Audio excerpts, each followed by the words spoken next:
Baik, kita mulai ya, Bapak Ibu sekalian. Bismillahirrahmanirrahim. Assalamualaikum warahmatullahi wabarakatuh. Waalaikumsalam warahmatullahi wabarakatuh. Alhamdulillahirrahmanirrahim. Assalatu wassalamu ala asyrafil anbiya'i wal mursalin wa ala alihi wa sahbihi ajma'in. Amma ba'du. Pertama-tama, marilah kita panjatkan puja dan puji syukur kehadirat Allah Subhanahu wa taala, Tuhan semesta alam, karena atas berkat dan rahmat-Nya kita semua dapat berkumpul pada sore hari yang cerah ini dalam keadaan sehat walafiat.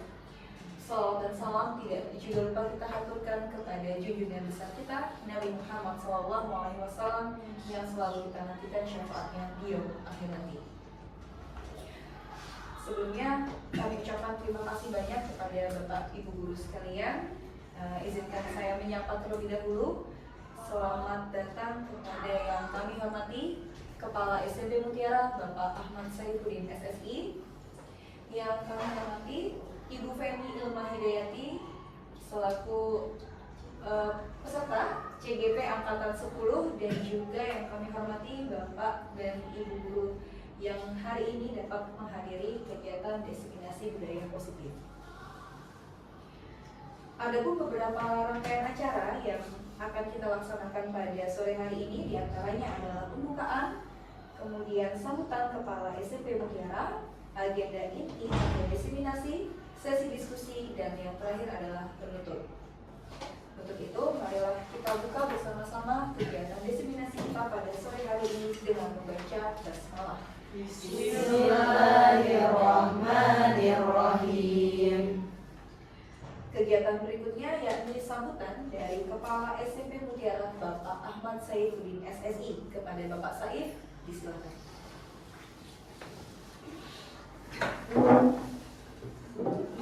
Bismillahirrahmanirrahim. Assalamualaikum warahmatullahi wabarakatuh. Waalaikumsalam warahmatullahi wabarakatuh. Yang saya hormati seluruh Dewan Guru di lingkungan Sekolah Mutiara yang pada kali ini bisa menghadiri acara diseminasi yang akan disampaikan oleh Bu Feni terkait dengan salah satu rangkaian dari CGP Angkatan 10 ya. Perlu kami informasikan bahwa Bu Feni ini satu-satunya guru di Sekolah Mutiara yang mengikuti calon guru penggerak oleh Angkatan 10 ya. Ini rangkaiannya sangat panjang sekali ya, guru semuanya.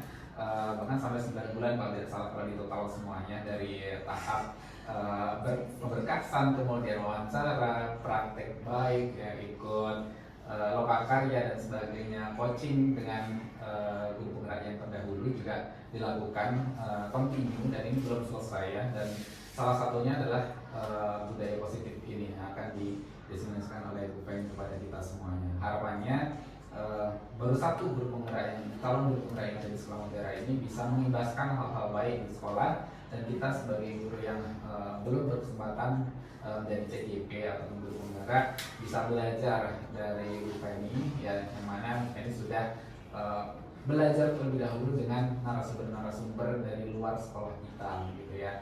Sekali lagi ini menjadi langkah yang positif untuk sekolah kita ya, akan jadi nilai plus juga ketika nanti ada akreditasi ya, sudah ada satu guru yang diakui sebagai guru penggerak gitu ya, karena pemberkasan pun juga sangat sulit, apalagi mungkin teman-teman di sini yang belum sesuai masa kerjanya atau apapun itu ya, ini sangat selektif sekali dari sistem ya untuk seleksinya, dan salah satunya mungkin sudah lolos menjadi CGP di Angkatan 10 gitu. Sekali lagi mari kita sama-sama belajar ya, apa yang disampaikan oleh Feni ini baru 10 menit yang diimbaskan pada kita dari sekian banyak hal yang dipelajari selama berbulan-bulan ya. Pun nanti Feni akan terus mengikuti rangkaiannya, setiap bulan akan di coaching ya oleh coach dari sekolah lain ya, sebelum nantinya pada akhirnya ditetapkan sebagai guru penggerak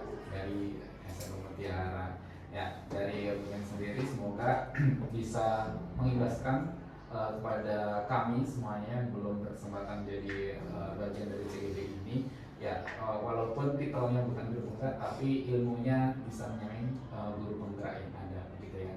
Mari kita sama-sama dengarkan dengan seksama nanti ya, kita ambil semua nilai-nilai yang ada di sana dan kita bisa terapkan tentunya untuk target kita semuanya, yaitu siswa kita di sekolah mutiara. Ini tidak lepas dari peraturan yang diturunkan ya dari Kemendikbud ya. Karena ini program baru ya, bukan salah satu. Memang kita harus fokusnya ke siswa semuanya ya, untuk pendidikan kita. Bagaimana siswa itu tumbuh rasa ingin belajar supaya sepanjang hayat dan menyenangkan. Dan salah satunya mungkin nanti akan disampaikan oleh Bu Feni bagaimana caranya gitu ya. Terima kasih, mungkin itu saja yang bisa saya sampaikan. Kita simak bersama-sama yang disampaikan Bu Feni, dan kita ambil dan kita bisa terapkan di pembelajaran atau aktivitas kita sehari-hari bersama siswa-siswa kita. Terima kasih. Assalamualaikum warahmatullahi wabarakatuh. Waalaikumsalam warahmatullahi wabarakatuh. Terima kasih disampaikan kepada Bapak Ahmad Saifuddin SSI selaku Kepala SMP Mutiara. Untuk Bapak Saif, jika memang ada kegiatan setelah ini, kami perkenankan untuk meninggalkan ruangan ini, insya Allah. Begitu Bu Feni ya. Terima kasih. Kita terima kasih. Terima kasih Bapak. Baik, ibu guru sekalian, kita lanjutkan pada agenda berikutnya, yaitu agenda inti, di mana Ibu Feni akan melakukan diseminasi terkait dengan budaya positif. Untuk itu, kepada Ibu Feni, disilakan. Baik, sebelumnya terima kasih atas kesempatan yang telah diberikan, dan juga saya mengucapkan terima kasih kepada ibu guru di sini yang sangat luar biasa yang sudah berkenan untuk bisa hadir di sela-sela waktu sibuknya, sudah mau dan semangat untuk mengikuti diseminasi budaya positif yang akan saya sampaikan pada kesempatan kali ini. Baik, untuk mengefisiensikan waktu, langsung saja. Nah, jadi di sini saya memiliki beberapa pertanyaan. Apakah Bapak atau Ibu yang di sini setuju bila 1. Pemberian hukuman dapat mendisiplinkan siswa? Setuju atau tidak? Setuju. Saya setuju. Setuju. Oke, disimpan dulu jawabannya. Kemudian yang kedua, pemberian hadiah dapat meningkatkan prestasi siswa? Berupa apa itu? Ya, berupa Ada reward ataupun kalau di SMP mungkin ada namanya sistem poin ya. Ya. Setuju? Oke. Yang ketiga, apakah guru harus mampu memberikan solusi untuk setiap siswa yang bermasalah? Setuju. Dan yang keempat, guru berperan sebagai teman bagi siswa. Setuju. Oke. Dari 4 pertanyaan ini semua jawabannya setuju ya? Iya. Baik. Apakah jawaban ibu-ibu yang di sini sudah sesuai atau belum? Kira-kira kita lanjut lagi ke materinya. Nah, di sini ada apa itu budaya positif? Tadi kan dari judulnya terkait budaya positif. Jadi budaya positif itu merupakan perwujudan dari nilai-nilai atau keyakinan universal yang diterapkan di sekolah.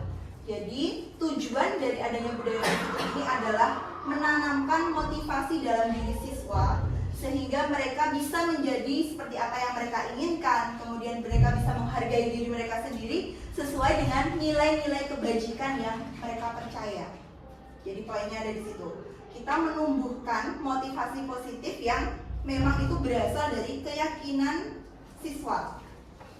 Kemudian dengan adanya seperti itu, kalau mereka sudah memiliki motivasi intrinsik dalam dirinya, siswa itu tidak akan terpengaruh meskipun di situ ada hukuman ataupun pemberian hadiah ataupun reward yang nantinya mereka dapatkan.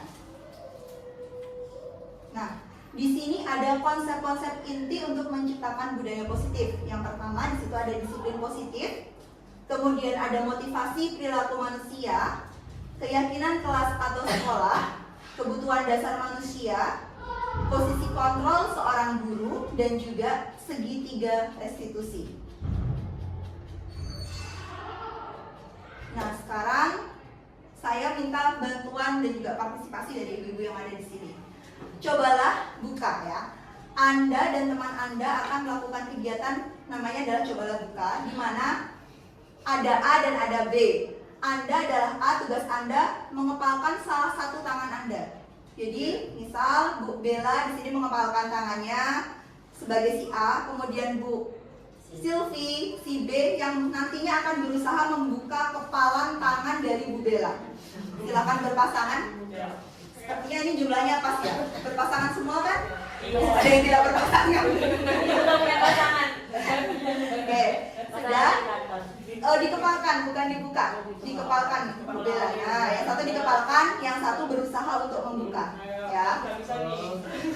Kepalanya yang kuat, jangan sampai itu bisa terbuka. Di sini kan karena instruksinya adalah si A. Coba Anda bayangkan bahwa Anda menyimpan sesuatu yang sangat berharga di dalam kepalan tangan Anda. Jadi misalnya ada apa? Uang, emas, kan sesuatu yang berharga. Kita berusaha menjaga itu, jangan sampai terbuka dan akhirnya nanti sesuatu yang kita anggap berharga itu lepas, ya. Sedangkan si B di situ berusaha untuk membuka kepalan tangan temannya.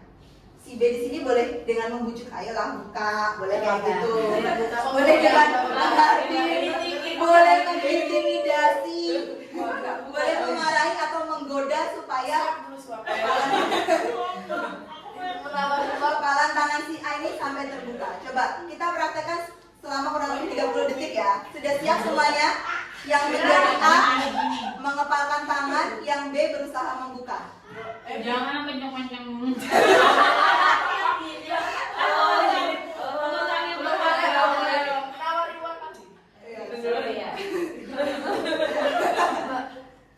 Tiga 30 detik ya. Mbak aja berusaha membuka. Mbak Sylvie yang Ayo bisa. sudah, kita hitung bersama-sama ya 30 detik ya. Satu, dua, tiga. Ya.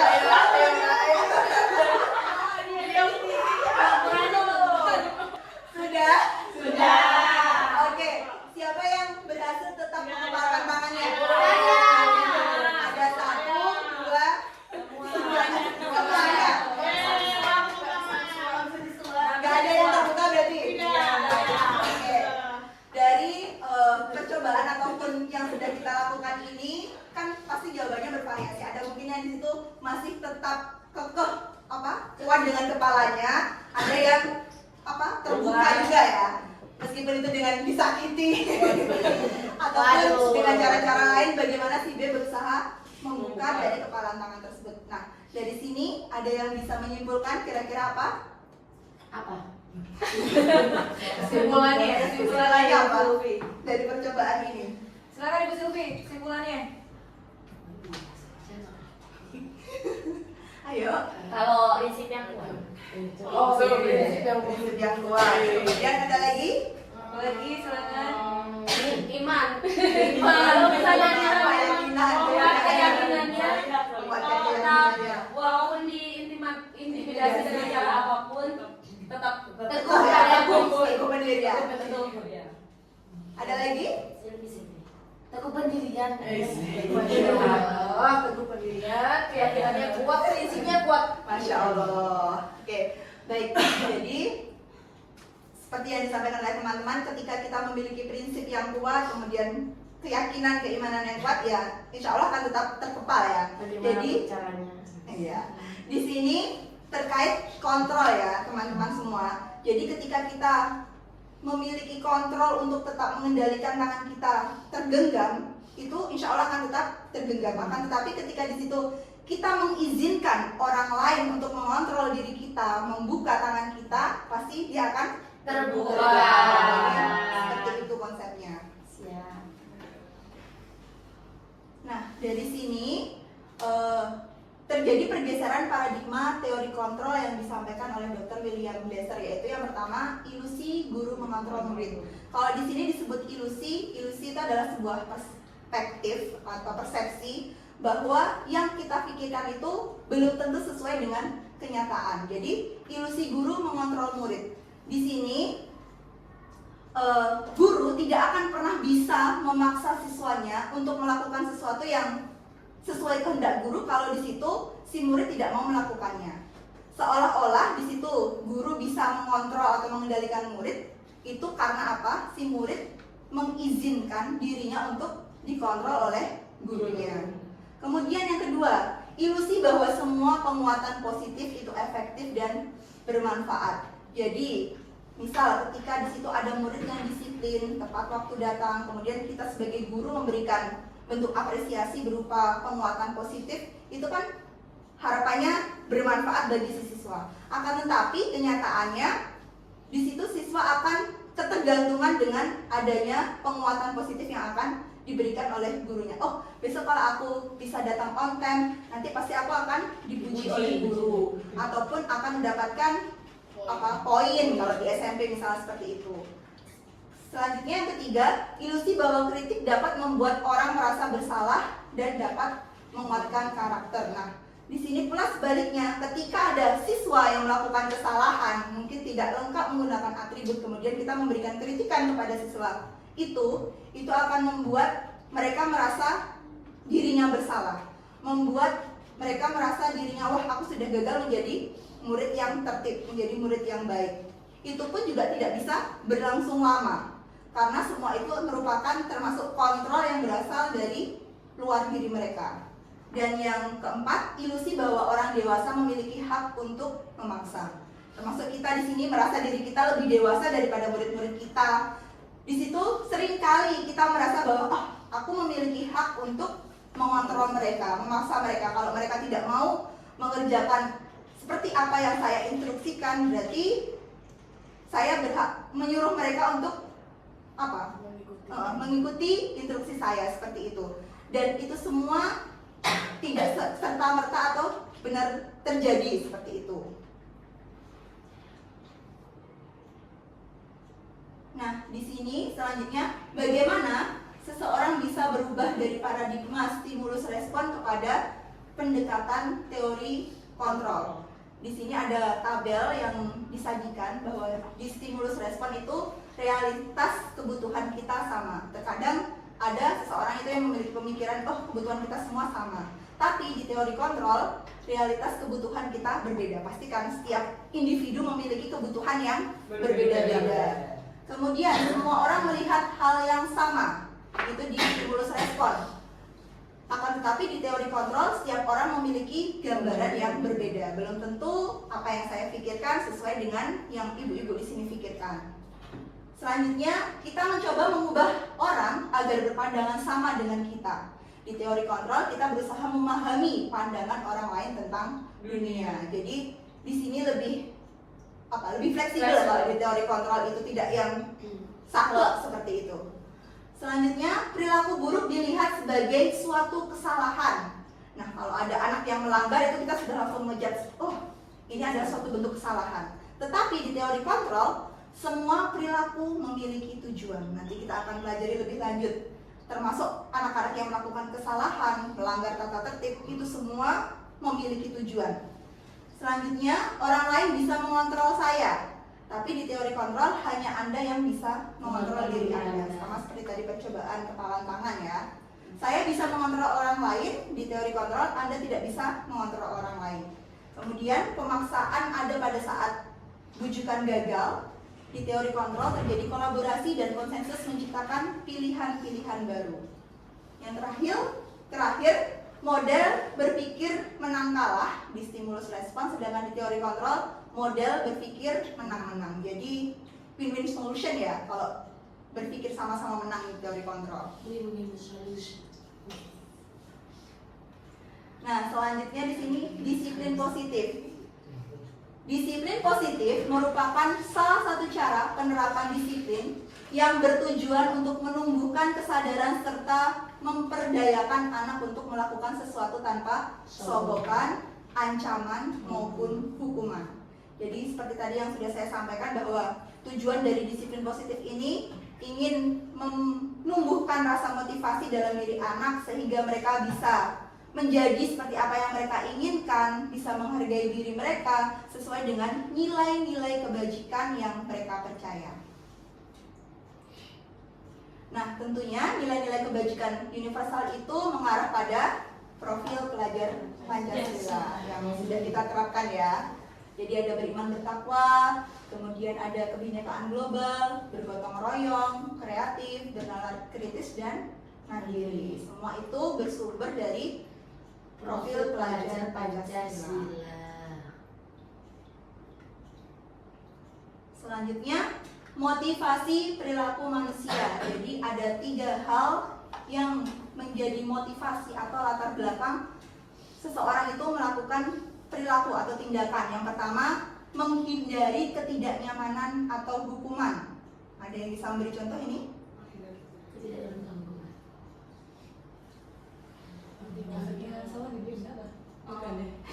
Berusaha tidak membuat salah. Ya, benar. Menghindari agar tidak melakukan kesalahan. Misal, kita sudah memberikan peraturan, kalau di sekolah ya ada peraturan untuk setiap hari Senin itu tidak lebih daripada jam 7 kan datangnya. Nanti kalau anak-anak itu telat, nah otomatis kan mereka merasa tidak nyaman karena mereka Dapat telat, karena mereka telat, kemudian mereka akan mendapatkan bentuk hukuman. Nah seperti itu contohnya yang menghindari ketidaknyamanan atau hukuman. Kemudian kalau yang mendapat imbalan atau penghargaan,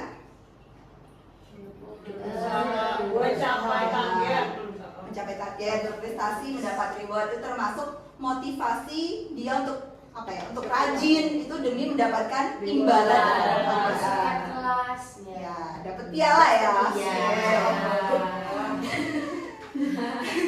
Relate ya. relate banget. Kemudian yang ketiga, menghargai diri dan menjadi orang yang mereka inginkan. Nah, dari 3 motivasi ini, yang 2, yang pertama dan kedua ini merupakan motivasi yang berasal dari eksternal, motivasi dari luar diri mereka.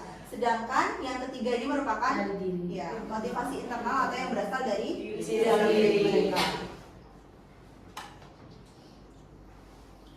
Banyak ya.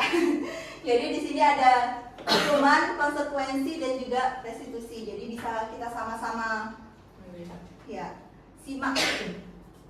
Di situ yang dikatakan identitas gagal apabila adanya hukuman, sesuatu yang menyakitkan harus terjadi. Kemudian untuk identitas yang sukses, disiplin, untuk bentuk konsekuensinya adalah sesuatu yang harus terjadi dan direstitusinya merupakan pilihan. Jadi kita bisa cermati di sini.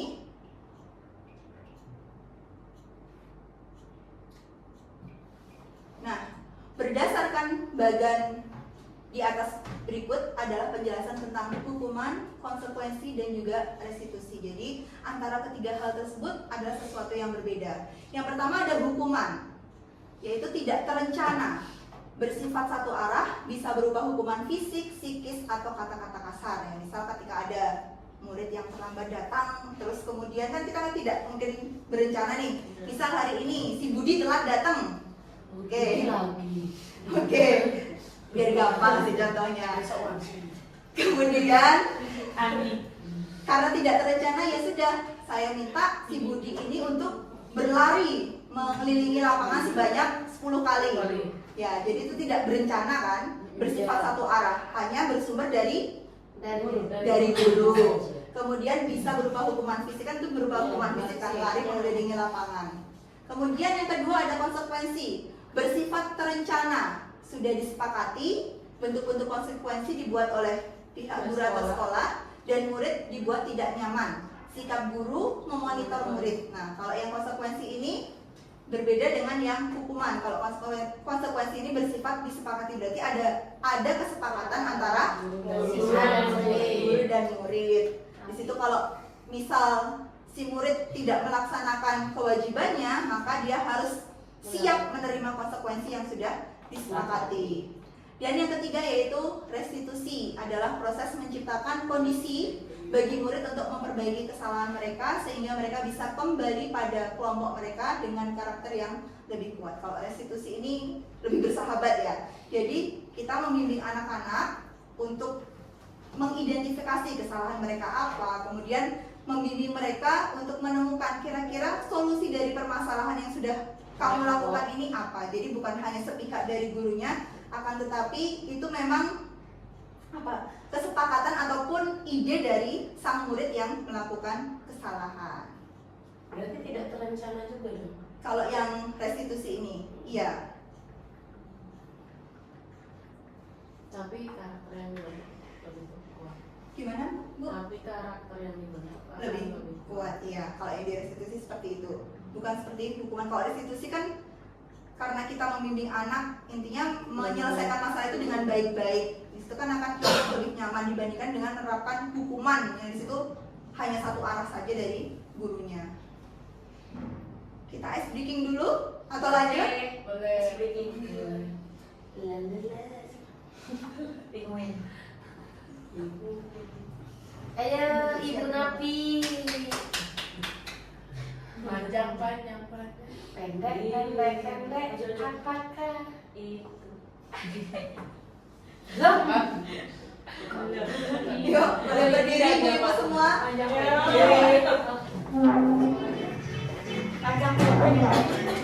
Biar banget.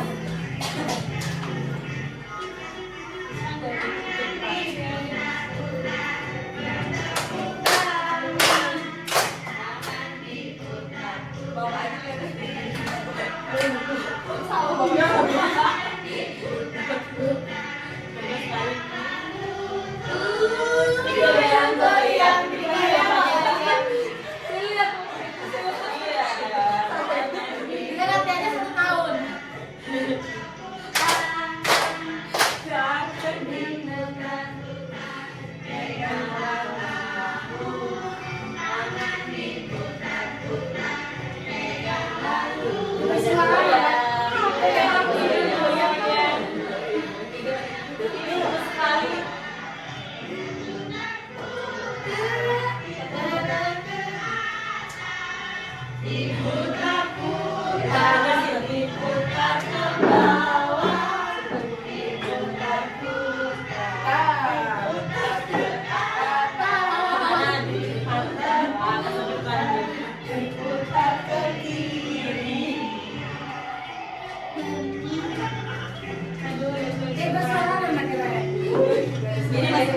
Berapa menit?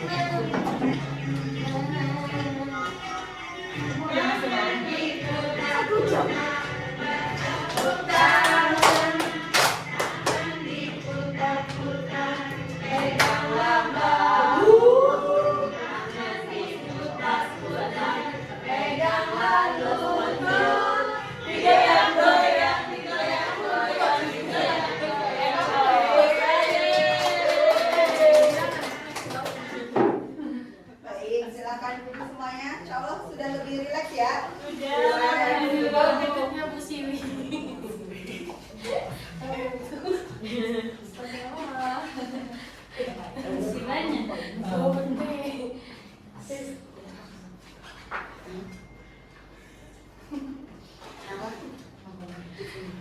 Baik, kita lanjutkan lagi ya ibu-ibu ya. Iya. Sekarang coba kita sama-sama mengidentifikasi nih dari beberapa pernyataan berikut yang mana termasuk bentuk konsekuensi dan mana yang hukuman. 1.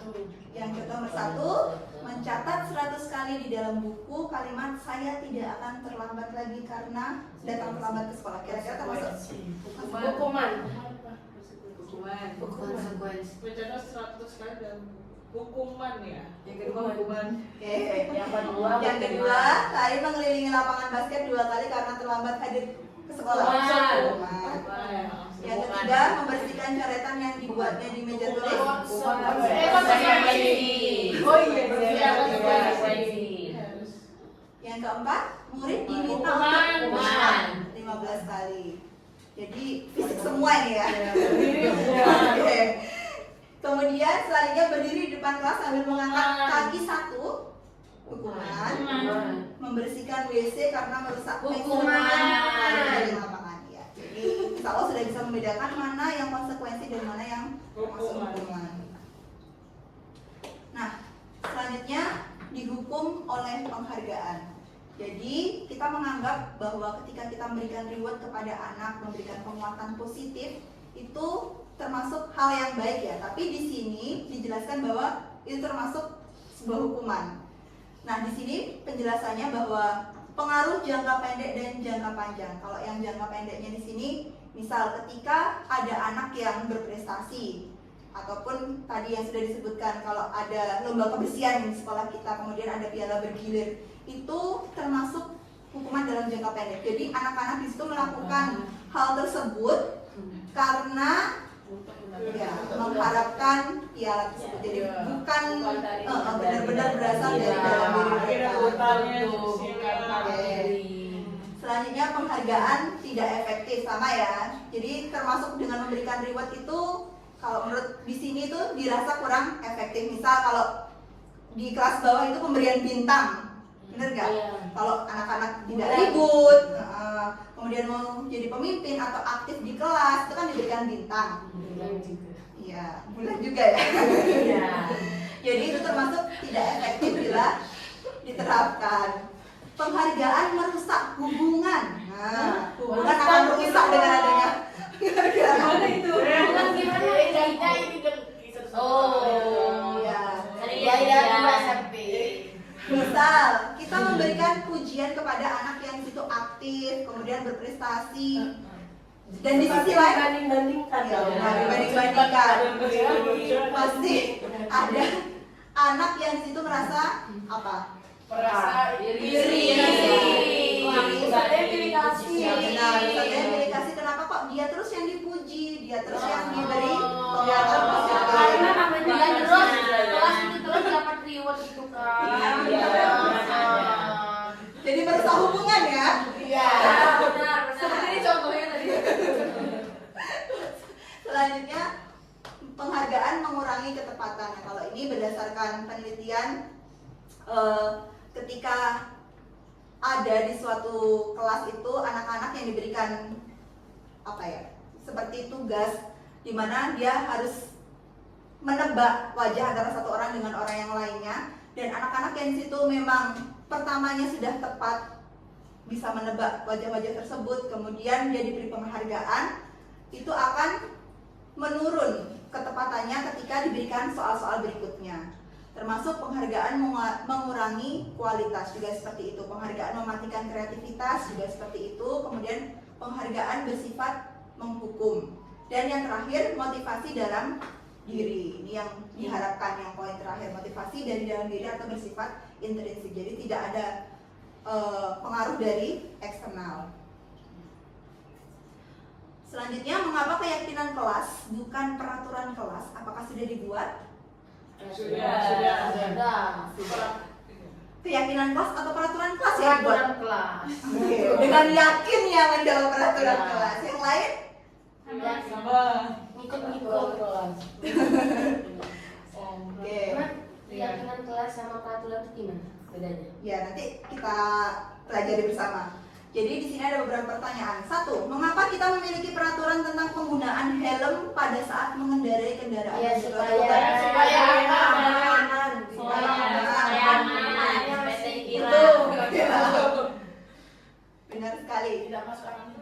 Jadi ini termasuk peraturan ya, yang nomor 1, bahwa ketika mengendarai kendaraan bermotor atau roda 2, sebagai pengendara harus menggunakan helm. Tujuannya tadi supaya safety. Ketika terjadi kecelakaan, kepalanya masih ada. ya kepalanya masih lebih terlindungi lah seperti itu dibandingkan dengan tidak menggunakan helm. Kemudian yang kedua, atau ada juga motivasi supaya tidak ditilang mungkin. Enggak. Lebih Takutnya sama yang Tuhan, bukan sama polisi. Siap, Masya Allah sekali ya. Soalnya ada polisi menjaga. Karena polisi bilangnya itu cuma boleh aja. Kalau yang lokal tidak di. Wah. Tapi kalau ada depannya ini gimana? Enggak apa-apa. Yang penting helman ya. Nggak seperti sama aja. Oh, Anda yang menyindir Anda. Yang kedua, mengapa kita memiliki peraturan tentang penggunaan masker dan mencuci tangan setiap saat? Dulu mungkin ketika pandemi ya, kita diminta untuk menggunakan masker dan juga mencuci tangan setiap saat. Kira-kira apa tujuannya? Supaya dari virus yang corona. Virus Virus corona. Saya ada yangnya. Saya. Biar SPUK. Nah, ini tadi ada yang bertanya, apa sih bedanya keyakinan dan juga peraturan kelas? Yang pertama, keyakinan kelas itu dibuat berdasarkan kesepakatan antara guru dan siswa bersifat universal. Jadi di sini adanya kesepakatan di kelas tersebut antara guru atau wali kelas yang ada di kelas dengan anak-anak. Sedangkan kalau peraturan kelas itu biasanya yang membuat adalah guru dan bersifat satu arah. Itu yang membedakan. Kayak kemarin itu ya. Berarti keyakinan sama kesepakatan kelas Beda. sama. Kalau kesepakatan. Intinya kalau keyakinan kelas ini dibuat Ya, sama sama. berdasarkan kesepakatan kelas ya. Tapi kalau cuma yang membuat aja ya yang beda gitu. Iya. Yang buat Kalau yang keyakinan dibuat guru dan siswa. iya, Iya. dua arah. Tapi kalau yang dua itu dibuat satu tapi semuanya menggunakan Iya. itu like that. Oke. Selanjutnya prosedur pembentukan keyakinan sekolah atau kelas. Yang pertama, mempersilakan warga sekolah atau siswa di sini untuk mencurahkan ide tentang peraturan yang akan disepakati. Kemudian mencatat semua masukan, mengganti kalimat negatif menjadi positif. Ada yang bisa memberikan contoh? Hindari kata jangan itu. Tidak, Itu kan Enggak boleh. kata-kata yang berkonotasi negatif kita ubah menjadi positif. Misal, jangan rame itu bisa diganti dengan menjaga ketertiban kelas. Jangan membuang sampah sembarangan diganti dengan Buanglah sampah pada tempatnya.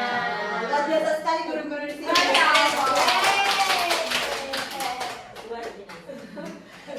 Selanjutnya, tinjau kembali curahan pendapat yang terkumpul dan susunan menjadi keyakinan kelas. Jadi setelah anak-anak diminta untuk membuat keyakinan kelas, kita akan tinjau kembali mana yang termasuk mungkin di situ kedisiplinan, di situ masuk kategori kebersihan. Kita kelompokkan. Selanjutnya tinjau ulang keyakinan kelas yang sudah tersusun, yaitu membuat 3-7 keyakinan, meninjau dan menyetujui dengan menandatanganinya. Dan yang terakhir, keyakinan kelas ditempel di dinding kelas karena itu merupakan kesepakatan bersama warga yang ada di kelas tersebut. Selanjutnya ada 5 posisi kontrol guru. Yang pertama ada penghukum, kedua ada pembuat merasa bersalah, yang ketiga ada teman, yang keempat pemantau, dan yang kelima ada manajer. Kira-kira dari kelima ini mana yang harus diaplikasikan atau diimplementasikan? Pemantau sama temannya. Pemantau dan teman. Ada yang lain? Manajer. Manajer. Oke, kita saksikan video berikut. 5 posisi kontrol.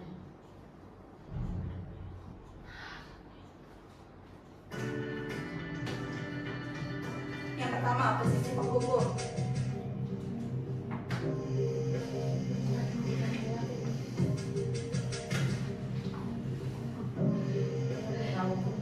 Naren, sini kamu. Ini guru nih. Ayo ada sirup di sebelah kiri itu. Selalu terlambat. Kamu biasanya terlambat. Saya Apa coba? Yang ketiga.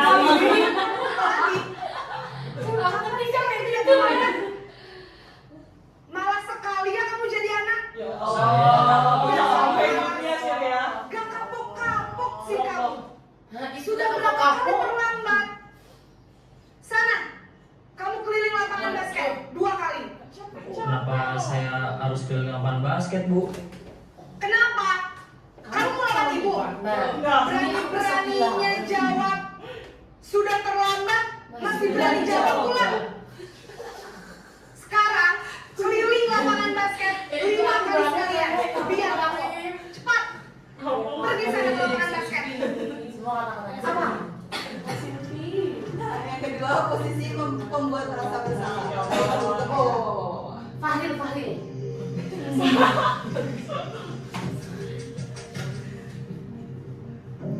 Kayak ibu Siwi tadi. Naren, Anak lagi. Naren, kamu kenapa terlambat lagi, nak? Ya Tuhan, Naren, kamu senang ya bikin ibu susah ya? Kalau kamu terlambat lagi, nanti ibu yang ketemu kepala sekolah, nak. Disangka ibu tidak bisa membina kamu. Duh, gimana ini? Ibu dimarahin direktur. Maaf, Bu. Duh, Gusti Naren, Dia Naren. merasa bersalah. Kamu suka ya kalau ibu ditegur sama kepala sekolah? Nah, bener kan? Terus, sekarang ibu harus tulis apa ini di buku absen? Ini kamu kamu sudah sering terlambat loh. Ibu harus apa coba? Maaf Bu, maaf sekali. Ya sudah, lain kali jangan bikin ibu susah lagi ya nak ya. Ibu tidak akan kuat lagi kalau kamu begini terus. Bisa jantungan kalau Jangan jadi ya. Sana cepat ke kelas. Maaf ya Bu, maaf sekali. Yang ketiga, Posisi pembuat rasa bersalah berbicara dengan nada tenang.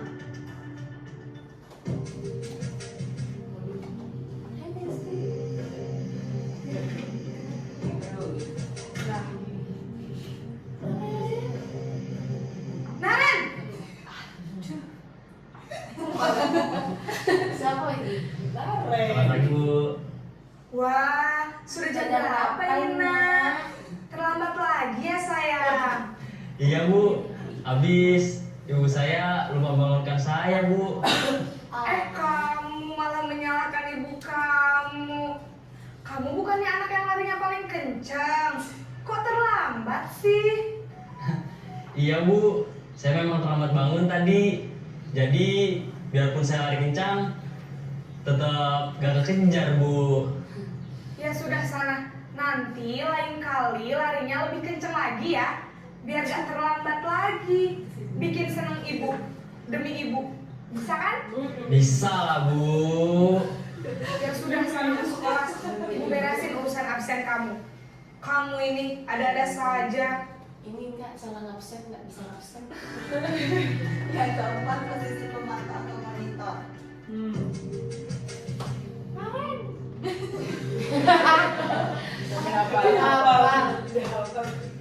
Jadi biar harinya.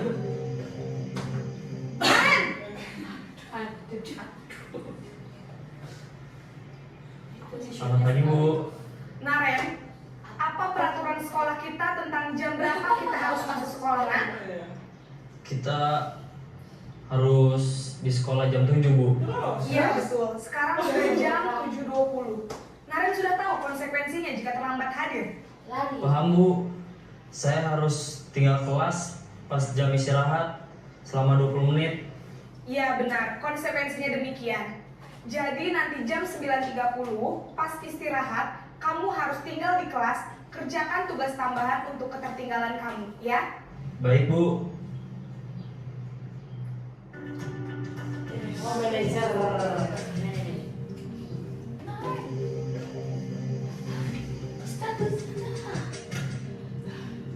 Kenapa masih mukul meja? Naren!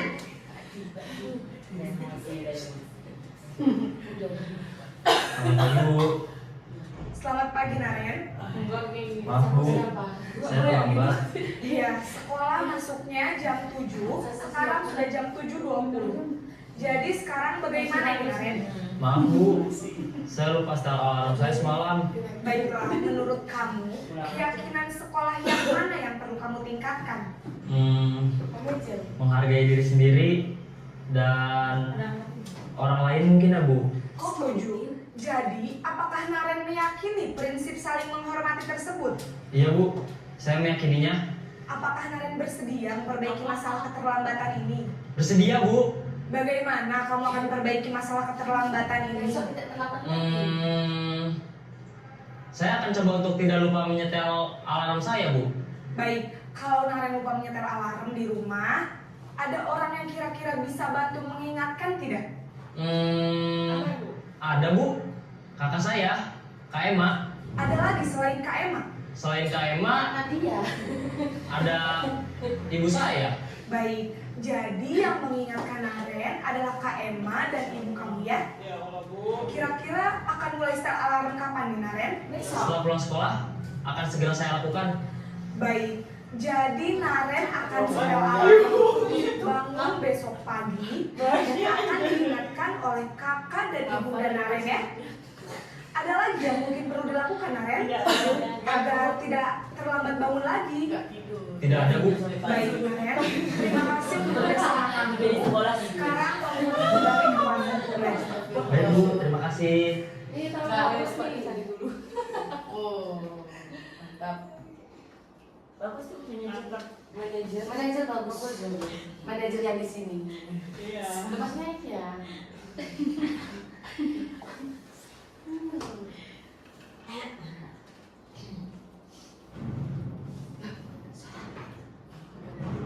Nah, dari video yang sudah kita saksikan bersama tadi, ada 5 posisi kontrol dari guru. Yang pertama yaitu penghukum, di mana di situ tadi yang kita saksikan guru itu menghardik, kemudian menunjuk-nunjuk, berkaca pinggang atau membentak si murid yang datang terlambat. Kemudian juga memberikan hukuman fisik Jangan berkaca. ataupun verbal. Dampaknya apa? Di situ anak akan menjadi pendendam. Wah, misal nih kalau di sini kan kesiswaan Febri ya. Jadi kalau misal Febri memberikan hukuman pada anak, kita kan nggak tahu kalau anak itu akan menyimpan dendam. Nah, kalau seperti itu. Contoh Bu. Contoh. Kemudian tidak menyukai guru atau Ngapel. ngapel tertentu. Kok ngupel? Oke, mohon maaf tipe. Selanjutnya posisi pembuat merasa bersalah. Di situ gurunya suaranya lembut, namun tetap menyalahkan siswa. Guru menyatakan kesalahan pada siswa dan guru Menderita. Dampaknya apa? Membuat siswa merasa bersalah, rendah diri dan menarik diri. Dan yang ketiga, posisi kontrol sebagai teman. Guru bersikap ramah, cenderung bersenda gurau, dan sangat menghangatkan suasana. Dampaknya apa? Murid bergantung pada satu orang, ya guru yang tadi yang memposisikan dirinya sebagai teman. Kemudian membuat siswa tidak mandiri. Tidak mandiri. Jadi ketergantungan. Yang keempat, posisi kontrol sebagai pemantau.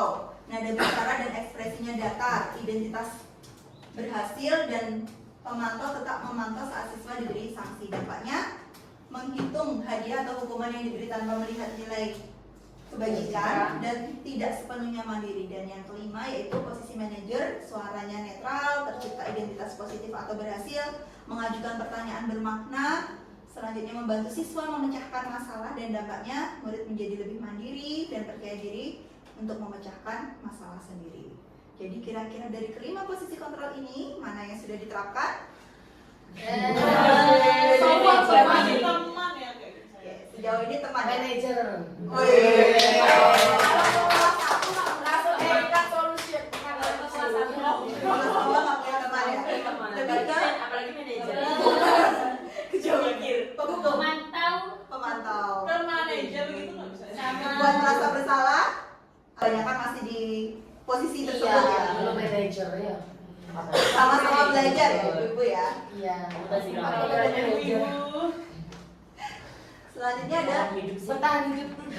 kebutuhan dasar manusia. Jadi setiap manusia pastinya memiliki kebutuhan dasar. Di sini ada teori yang menyebutkan bahwa ada 5 kebutuhan dasar hidup manusia. Yang pertama yaitu bertahan hidup atau fisiologi. Itu seperti kalau kita belajar di PS dulu ada kebutuhan primer ya. Ada kebutuhan makan, kemudian sandang, perumahan, kemudian ada keamanan, keselamatan, itu termasuk ke dalam bertahan hidup.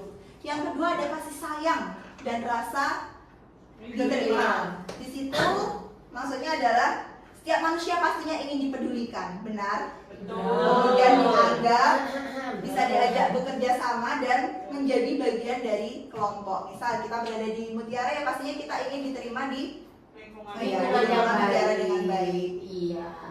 Yang ketiga ada penguasaan. Penguasaan di situ maksudnya adalah bagaimana kita memiliki harga diri, kemudian keinginan untuk dianggap dan berpartisipasi serta ingin didengar. Kalau yang penguasaan seperti itu.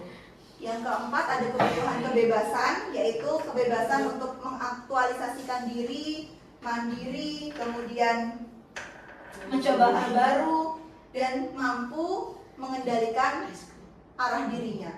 Yang terakhir yaitu kebutuhan kesenangan, yaitu kalau siswa-siswa biasanya kebutuhan ingin bermain, bersanda gurau dengan teman, tertawa, itu termasuk kebutuhan dasar kesenangan. Segitiga restitusi. Baik, selanjutnya yaitu segitiga restitusi. Jadi dalam memecahkan masalah, harapannya kita semua bisa mempraktekkan dari bentuk segitiga restitusi ini. Yang pertama yaitu menstabilkan identitas, Misalnya dengan memberikan kalimat setiap orang yang melakukan kesalahan, kemudian kamu bukan satu-satunya yang pernah melakukan ini. Yang kedua, tahap selanjutnya validasi kebutuhan. Itu kita bisa memberikan pernyataan kepada murid yang melakukan kesalahan, kamu tentu punya alasan mengapa melakukan itu. Dan adakah cara yang lebih efektif untuk mendapatkan apa yang kamu butuhkan. Dan yang ketiga, menanyakan keyakinan. Tadi keyakinan yang disepakati. Kira-kira nilai apa yang telah kita sepakati dan kamu ingin menjadi orang yang seperti apa. Berikut contoh videonya.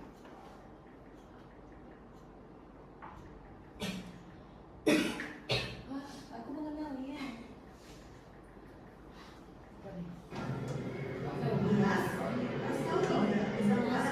Masih berjalan nggak, Bi?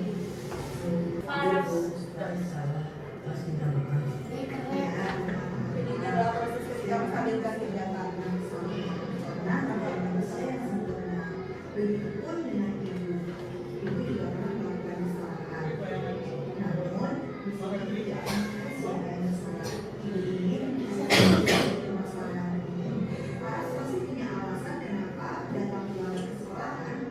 Iya Bu, jadi saya sering tidur malam karena saya asik bermain game online sama teman-teman. Setelah itu saya tidak bangun dan akibatnya saya sering tidak ke sekolah.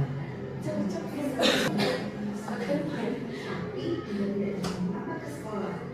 Karena Bu, saya harus mengatur waktu kapan harus bermain dengan bijak, kapan harus berhenti. Mulai besok, saya akan mencoba untuk menetap tepat waktu. Mas masih ingat tidak terkait dengan kelas yang sudah kita buat dan kita sepakati bersama? Masih Bu, Kira-kira kreativitas mana yang belum kita sampaikan? disiplin dan menghargai waktu Bu. Iya, betul. Iya, Paras ini lebih menghargai waktu, menghargai diri sendiri, dan menghargai diri dan Benar sekali. Jadi Japir tentunya Pras bisa menemukan kreativitas dan juga bisa mengatur waktu dengan sangat jauh lagi. baik Bu, terima kasih Bu. Ya, masih belum Pras. Setelah ini Pras boleh kembali ke kelas ya. Baik Bu. Baik Bu. Oke. Tuh, itu bilang Bu Ibu marah aja. Gak usah. Tapi tadi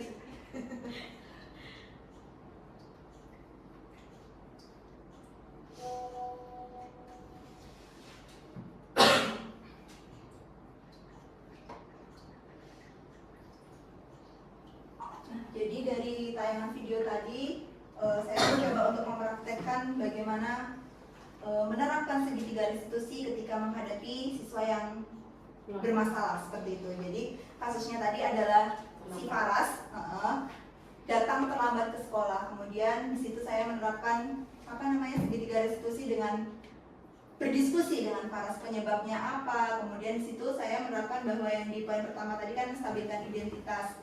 Di situ berdasarkan prinsip bahwa membuat kesalahan adalah bagian dari proses pembelajaran. Setiap orang itu pasti pernah melakukan kesalahan. Jadi ketika mereka mengemukakan apa sih masalahnya, kok kamu datang terlambat, oh mungkin saya telat bangun, nah itu bisa kita terapkan. Jadi berbuat salah itu wajar, ataupun tidak ada manusia yang sempurna. Seperti itu. Ibu pun juga pernah melakukan kesalahan, termasuk contoh-contoh kalimat untuk menstabilkan identitas.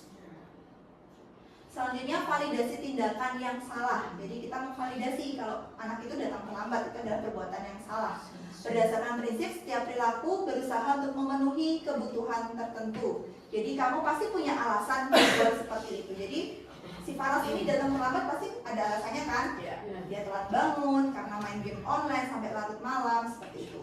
Ataupun dengan kalimat padahal kamu bisa loh berbuat lebih daripada ini, tapi ya dia masih bisa terarahkan seperti itu. Ataupun kamu patut bangga karena melindungi apa yang kamu anggap berharga. Itu adalah contoh-contoh dari kalimat validasi tindakan yang salah. Dan yang ketiga, menanyakan keyakinan berdasarkan prinsip teori kontrol bahwa pada dasarnya kita termotivasi secara intrinsik, yaitu tadi kan sudah disebutkan juga kalau ada keyakinan kelas itu bisa disampaikan kepada anak tersebut. Apa keyakinan kelas kita? Kira-kira nilai-nilai apa yang kamu langgar kalau telat? Berarti kan nilai disiplin di situ yang sudah dilanggar. Dan yang ketiga, kamu ingin menjadi seperti apa? Jadi harapannya dengan penerapan segitiga restitusi ini, si anak bisa kita bimbing untuk menemukan solusi dari permasalahan yang mereka hadapi. Tadi misalnya si Paras tadi datang terlambat, kemudian dengan adanya penerapan segitiga restitusi, dia bisa menemukan solusi. Oh gimana sih biar nggak datang terlambat? Misalnya tadi seperti menyetar alarm, kemudian bangun lebih pagi, ataupun meminta tolong bundanya untuk membangunkannya, seperti itu.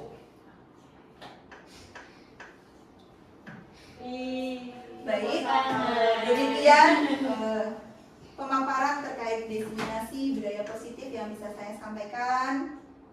Terima kasih atas atensi dari ibu-ibu guru yang hebat dan luar biasa di sini yang sudah sabar meluangkan waktu. Baik, saya kembalikan kepada MC. Silahkan. Baik, terima kasih disampaikan kepada Ibu Feni. Ya, boleh sekali lagi kita beri tepuk pemaparan atau diskriminasi untuk budaya positif ini insya Allah memberikan kita insight yang luar biasa ya, bagaimana kita dapat mengontrol anak-anak kita, begitu kelas kita dan sebagainya. Mudah-mudahan ini insya Allah, bukan mudah-mudahan ini insya Allah sangat bermanfaat untuk kita semua. Gitu. Baik, Ibu guru sekalian, agenda berikutnya ada sesi diskusi. Mungkin dari Ibu guru ada yang ingin ditanyakan terkait dengan budaya positif yang sudah disampaikan oleh Ibu Feni. Silakan. Cukup jelas. Kalau tidak ada, tidak apa-apa. Tidak apa-apa. Oh tidak apa. Cukup jelas. Oh cukup jelas. Ibu Ani, Siap. Ibu Ani. Oh Ibu Ani. Silakan. Kalau Ibu Ani ada yang mau ditanyakan mengganjal. Biasanya kan kalau di kelas itu, apalagi kelas bawah, ya itu kan biasanya ikut-ikutan ya. Misalnya di jam Qailullah lah bilang. Siang. Siang ya, itu kan sangat kesulitan pasti untuk mengkondisikan semua anak. Nah, misalnya ada satu saja yang tidak tidur, pasti otomatis kan mulai pagi ya. Nah itu bagaimana caranya mengkondisikan? Kita harus mengajak ngobrol face to face ke orang yang satu yang tadi itu langsung. Tapi kan biasanya kalau udah satu ini langsung jadinya kayak semua ikutan gitu. Kalau biasanya kelas bawah kan ikut-ikutan ya. Itu sih. Terima kasih. Sebelumnya terima kasih atas pertanyaan yang sudah diberikan. Jadi kalau menurut saya ya terkait penerapan segitiga restitusi ini, ketika memang ada satu anak yang di situ ibarat bisa mempengaruhi teman-teman yang lain ya, kita ajak dulu anak itu untuk keluar dari kelompoknya, berarti dari ya kelasnya ya. Kemudian kita ajak ngobrol. Nah, tadi kan kita juga sudah belajar terkait kebutuhan dasar manusia ya. Kita identifikasi di situ kira-kira dari 5 kebutuhan dasar itu mana sih yang melatar belakangi dia untuk mengganggu teman-temannya, ibaratnya seperti itu. Kalau biasanya kalau anak-anak itu kan kebutuhan kesenangan ya, pengen bermain di jam tidur siang tapi dia masih ingin bermain seperti itu. Nah, kita ajak diskusi, kemudian kita arahkan anak itu untuk bisa lebih kondusif seperti itu. Kalau anak kelas bawah sepertinya belum nyambung kalau diajak untuk segitiga restitusi ini kan. Penyebabnya apa, ini apa ya, kita arahkan ke memberikan masukan yang positif kepada dia. Jadi jangan sampai mengganggu teman-temannya seperti itu. Kalau memang sudah jam tidur ya tidur saja. Kalaupun dia tidak mau tidur ya sudah. Jadi mau tidak mau dari pihak guru merelakan waktunya untuk mengajak dia main atau seperti apa, karena kan ya tadi lagi-lagi kondisi setiap anak itu berbeda, jadi kita tidak bisa menyamaratakan seperti itu. Mungkin itu yang bisa saya sampaikan. Baik, mungkin bisa diterapkan mulai besok ya Ibu Ani ya. Kalau masih ada anak muda ya Bu ya. Ya, tidak mudah. Belum suka tidur siang gitu. Mungkin ada yang lain Ibu Guru? Cukup, Ibu Ilvi, Ibu Sylvia, Ibu Nadia, Ibu Lavi, sudah cukup ya, Ibu Bella, cukup ya, baik. Sudah cukup, oke baik. Kalau begitu sekali lagi terima kasih banyak kepada Ibu Feni Ilma Hidayati SPD. Mudah-mudahan langkah selanjutnya Ibu bisa dimudahkan. Amin. Sampai jadi berubah gerak. Amin. Baik, terima kasih rekan-rekan sekalian. Untuk itu kita akhiri kegiatan definisi budaya positif kita pada sore hari ini dengan bersama-sama membaca hamdalah. Alhamdulillahirabbil alamin. Kita sempurnakan dengan doa penutup majelis. Subhanakallahumma wa bihamdika asyhadu an la ilaha illa anta astaghfiruka wa atubu ilaik. Terima kasih, selamat istirahat. Assalamualaikum warahmatullahi wabarakatuh. Waalaikumsalam